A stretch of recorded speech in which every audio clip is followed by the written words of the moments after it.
The parachute Adams certainly needs no introduction, but tying it in sizes smaller than an 18 can get a little tricky. Hopefully some of the following tips will help to ease the pain. Here, I'm going to tie one on a size 22 TMC 100 dry fly hook. Make sure you mash the barb before you begin tying, as small hooks like this can be difficult to remove. For small flies, like this one, I really like Danville's Flymaster 6.0. Here, I'm using olive. Start your thread about halfway down the hook shank and take wraps rearward to just above the point. I got the following tailing technique from watching a Charlie Craven video, and it's one of the best I've ever seen. From the outside edge of a brown hackle neck, select a relatively web-free feather with straight, stiff fibers. Pull the fibers down until they're perpendicular to the stem and then strip off 5 or 6, keeping the tips aligned. Place them on top of the hook shank. There's no need to measure yet, and secure them with a single turn of tying thread. This is really just a convenient place to hold the fibers. Now select an equal number of fibers from a similar grizzly hackle and strip them from the stem, once again keeping the tips aligned. Align the tips of the grizzly hackle with the tips of the brown hackle and get a hold of them with your left hand. Unwind the single thread turn and pass the fibers to your right hand. Measure the fibers to form a tail about a hook shank in length, and then using a pinch wrap, secure them to the top of the hook shank.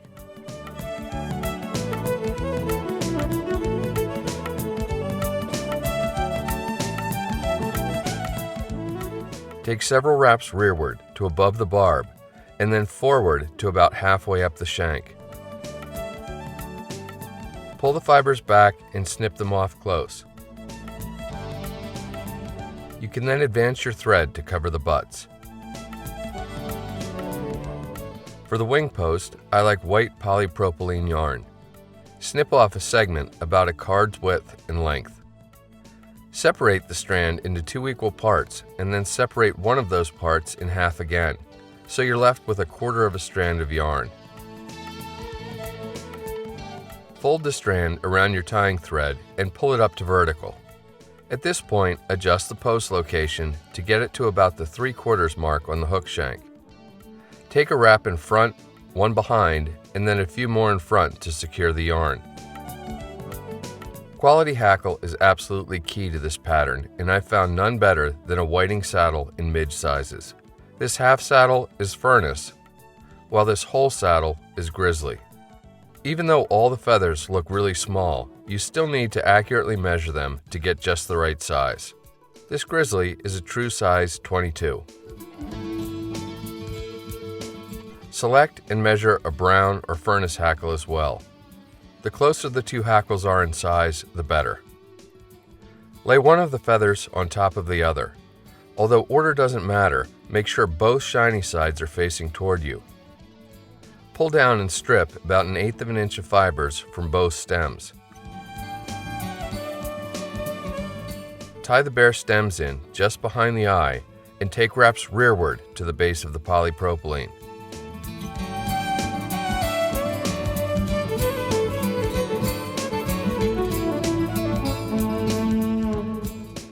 Now comes the fun part. Place just the smallest drop of Zap-A-Gap on a sticky pad. With your bodkin, pick up a bit of adhesive and apply it to the base of the wing post.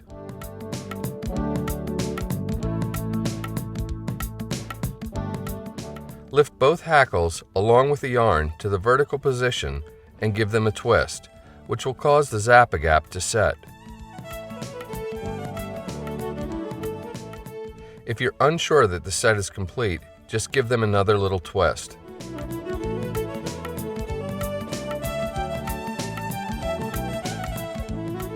What this procedure does is stiffen and stabilize the yarn, as well as adhere the bare hackle stems to it.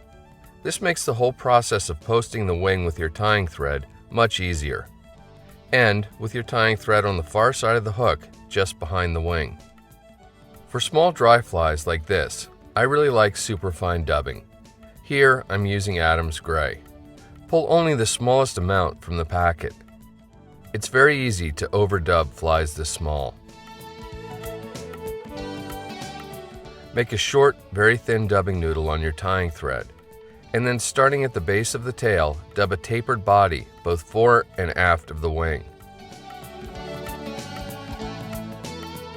End with your tying thread immediately in front of the wing on the near side of the hook.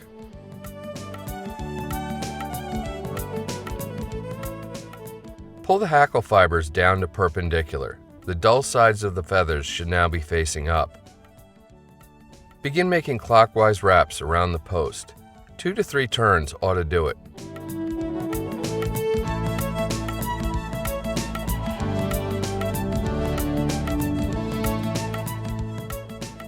Bring your tying thread to horizontal and take 2 wraps between the body of the fly and the hackle while pulling the remainder of the hackle down. Then, pull the post back to expose the eye and take 2 good firm wraps behind the eye to anchor the thread. You can then do a 3 or 4 turn whip finish. Pull the thread nice and tight and snip or cut it off close. With everything properly secured, reach in with fine-tip scissors and snip the remainder of the hackle off close. Finally, trim the wing so it's about a hook shank in length. It's surprising how visible this teeny post is on the water. Despite its diminutive size, a parachute Adams tied on a 22 floats remarkably well and just seems to catch fish when nothing else will.